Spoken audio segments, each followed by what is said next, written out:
All right, welcome back. So I did decide I do want to do a little Knoxville Nationals recap and give my thoughts on what went down on Hard Knocks night, the change of the format, uh, the amazing entity that is Kyle Larson. Casey Kane's been big week. So let's talk about that. This is Eddie's Spooky and Stuff Sound Off. I, as always, am Eddie. Thank you for being here. If you like this content, please press like, share this video with another sprint car fan or another horror fan, because I do a lot of horror stuff here and pop culture, so stay tuned for that as well. And please subscribe to the channel. It really helps.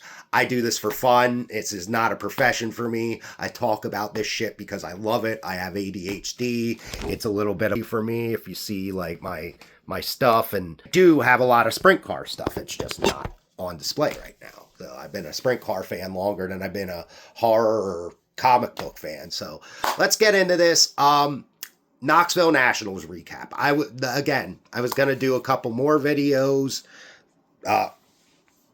last week, but I chose to just make this recap. So on Friday night, the Hard Knocks night got rained out. So that was a wash. Saturday was looking very bleak. They were going to run Hard Knocks in the morning. At around 11 o'clock, I want to say, my time, Eastern time, I'm in Philly. Around 1 o'clock, or around 11 o'clock my time, they announced this format change that Hard Knocks night is just going to be a fill-in, basically. You fill in positions from where you finish, which I think that's bullshit. I heard Joe Mooney, or I saw Joe Mooney on Twitter, and I do agree with Joe, not just because I'm an Anthony Macri fan. Joe Mooney is Anthony Macri's crew chief, but because he makes a good point. Race your way in on your prelim night if you want to get in. Yes, that is fair. Also, there is a last chance format for guys that didn't have the best of situations, may have went out late to time, may have got caught up in an accident in their heat or the B main, like Tyler Courtney, for example, who did end up sneaking in the A main. But it's just kind of a shame for guys like Donnie Schatz, for guys like Gio Selzy, who hope he's okay. He was in a very bad wreck Saturday afternoon with Brenham Crouch, who was clear from concussion symptoms. He is concussion free, but he does, I believe, have a broken arm, and he will miss some action too. We saw two young racers get hurt this past week, in Anthony Macri and Brenham Crouch. I hope both are going to be okay. Racing really needs its young up and comers. Anthony Macri is already established. Brenham Crouch, the best is yet to come from that young man. And so I hope he has a full and successful recovery and we see him back on the track soon. Yeah, but it just screwed guys like Donnie Schatz, guys, even like Sammy Swindell, who could have, hey, one good night, bam, at Knoxville, right? It's one good night and you're in. Whether that's your qualifying night or your prelim night or Hard Knocks night. So to change that format, especially with that late of notice, excuse me, we like to partake in some morning hemispheres here. I have my medical card. I need it. Shut up. I'm just kidding. I deserve that. Anyway. So yeah, that's my thoughts on Hard Knock night, or whatever the fuck it ended up being Saturday afternoon. And so, yeah, it really meant nothing. It really just signified, oh, hey, you guys are going home anyway, but let's give you a little consolation show, which, I mean, Donnie Schatz did win, I think, 12 or 15 grand for winning the Hard Knocks feature, which is awesome. But ultimately, you want to get in the big dance, right? So I'm sure he'd trade all that money for a position, for a shot to keep his streak alive. His streak of, I forget what it was. Was it 20 consecutive Knoxville or something like that? But 24, I think, maybe, going back to about like 98, something like that, 98, 99, maybe. Somebody let me know in the comment, or no, that would be 2002. 24 years. Let me know in the comments what the streak was for Don. I know it's 2+ decade it was, and that came to an end, which it sucks. But again, yeah, in Joe Mooney's point, you shouldn't have been standing there. You should have had a better qualifying. But circumstances suck sometimes. So anyway, I've been ranting about Hard Knocks, and let's get into the finale, the Nationals. Now, when the night started, there was about a 1% chance Kyle Larson was going to make it. A rain cell popped up, I guess. Delayed the show at Knoxville to the point where Kyle Larson was able to get out of his car at Richmond after going 30th to 6th, right? He was able to get out of his car, jump on a fucking plane to Iowa from Richmond, Virginia, right? Got off the plane, got into whatever car, taxi, whatever it was, Uber, whatever. Gets to the track around, I want to say, like, he got to the track maybe at, like, I don't even know what it was, like, at least midnight. It was no earlier than midnight, because it was about midnight when I had said, fuck this. I think they were just finishing the C main. All right, nope. I am too old for this. But I did end up waking up, and I followed along then. So there were a lot of heavy hitters that didn't qualify, right? Let's talk about some of them. Obviously, Gio Scelzi in the big wreck Saturday afternoon did not make it. Donnie Schatz, winner of Hard Knocks night, got no hard knock. His hard knock was he did not extend his streak. Sammy Swindell's brilliant career came to an end, and hats off to Sammy. I wasn't the biggest fan of him as a kid. I thought he was a dirty prick, but, you know, he's one of the best sprint car drivers to ever step foot in the cockpit. So I said cockpit. But I admire Sammy. I appreciate what he was able to do for the sport of sprint car racing. So Slam and Sammy, hats off to you. Congratulations on a remarkable career. And there was a reason I didn't like you. Also, not just because you were a dirty prick, because you were fucking good too. So, but as I got older, I learned to respect and admire. So congrats to Sammy. Hell of a career for him. We'll see how long he stays out of a sprint car. He says this is it, but is it really it for race car drivers? Is it really, really it? We'll see. So, yeah.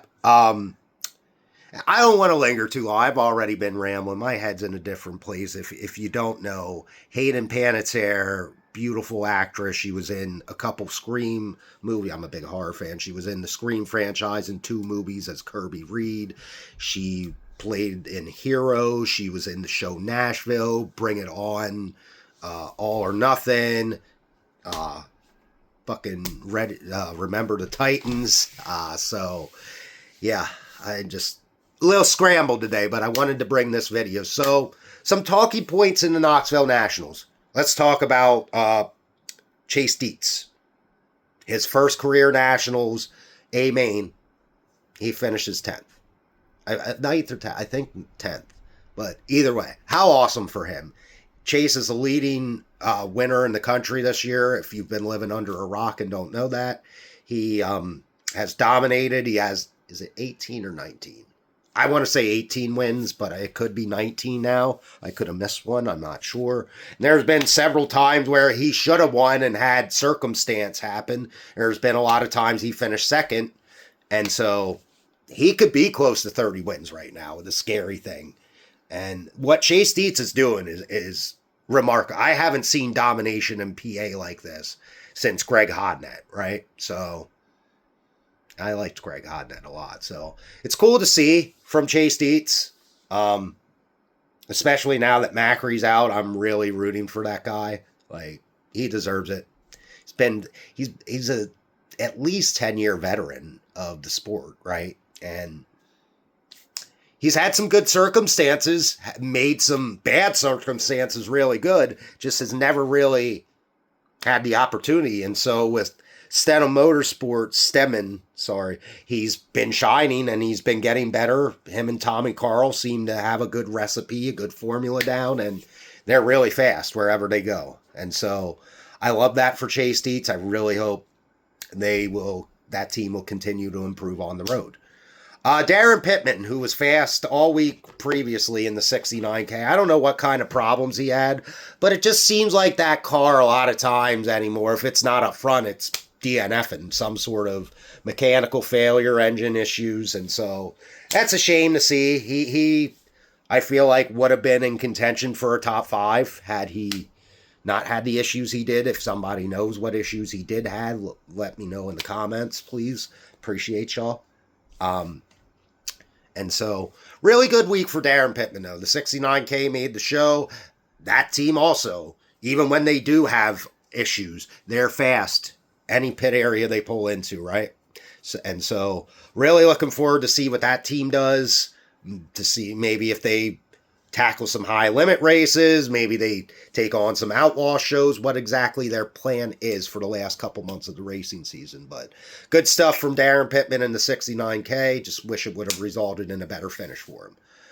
Tyler Courtney, who struggled mightily, got caught up in multiple accidents during his B main on qualifying night Thursday. Should have easily been in the A and probably would have been up front, like near the front points wise, right? Because I believe he was quick time Thursday night. Quick or second quick.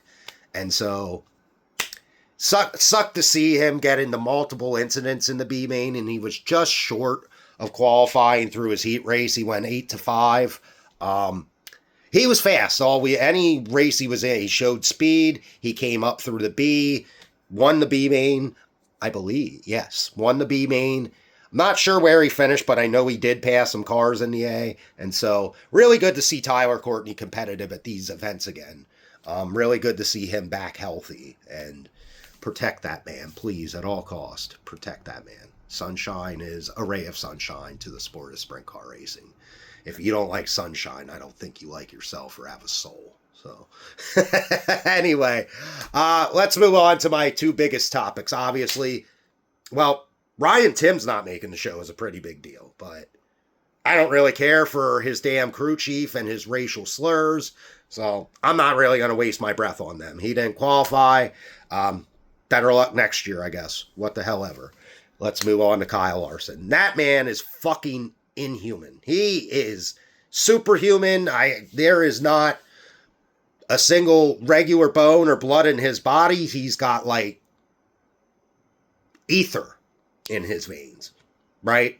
That man could literally probably step onto a horse and win a fucking jockey race, right? So it's awesome to see. I know a lot of people are mad at it, and hey, be mad at it, but it's great for the sport, right? He's not my driver. He's not like I'm jumping up and down every time he wins, but I was happy to see him make it to Knoxville Saturday night, early Sunday morning, right? He deserved that honor. He earned the number, he earned the pole through his qualifying night, and so, yeah. Again, people that think the format should be different, well, when you own a racetrack, you make the format different. For now, anybody should have the right, and if circumstance requires you to be elsewhere the day of the Nationals, you should be allowed to start in park. Absolutely. You earn that right. So, I don't know. I hear the complaints, I see them, and I just kind of like, like, find something better to complain about, because you're just mad that man is as dominant as he is. If you said he's the best sprint car driver to ever do it, I wouldn't disagree with you, because I think he's in the same breath as Kinzer, as Slammin' Sammy, as Donnie Schatz, as, some other greats.